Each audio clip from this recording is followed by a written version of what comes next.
Bagamat nagawa ng Golden State Warriors na maipanalo ang huling dalawang laro nang wala si Stephen Curry, marami nga po mga fans ang umaasa na makakapaglaro na ito matapos ang ilang araw na pagkawala dahil sa injury sa paa. At base nga po sa pinakahuling inilabas na balita ng Warrior Insider, naging maganda rin naman nga po ang resulta ng pagsusuri sa nadaling paa ni Curry. Sa katunayan, malaki ang progreso ng kanyang recovery since maayos nga itong nakakapaglakad ng walang iniindang sakit. Pero sa kabila nga po ng napakagandang balitang ito, mananatili pa rin naman nga pong out si Stephen Curry bukas kontra sa Houston Rockets dahil kakailanganin pa nga nitong sumailalim sa isa pang pagsusuri ngayong linggo upang masiguradong hindi nila ito poproblemahin pa. Kaya mukhang kakailanganin na naman ng mga players ng Golden State na mag-step up habang hinihintay nila ang kanilang superstar. Samantala, kasunod nga po ng pagbabalik ng Los Angeles Lakers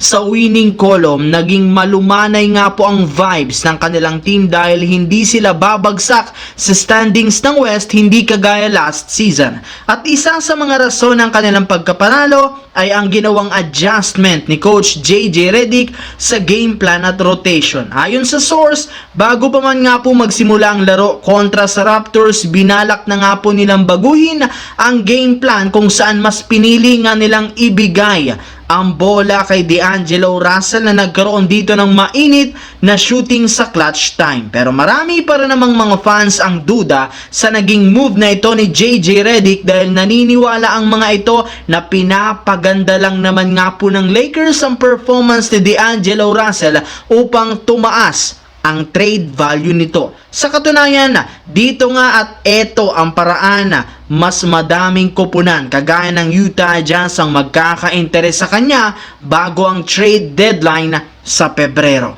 Sa kabilang banda, nagkaroon nga sana ang Denver Nuggets ng napakalaking tsansang manalo kontra sa Minnesota Timberwolves matapos silang makalamang ng 10 puntos sa huling 3 minuto ng fourth quarter. Ngunit lahat ng effort na sayang nang mag-choke ang buong team sa clutch time nang hindi nila mapigilan ang naging arangkada ni Anthony Edwards at mabigo silang makapagtala ni 1 puntos.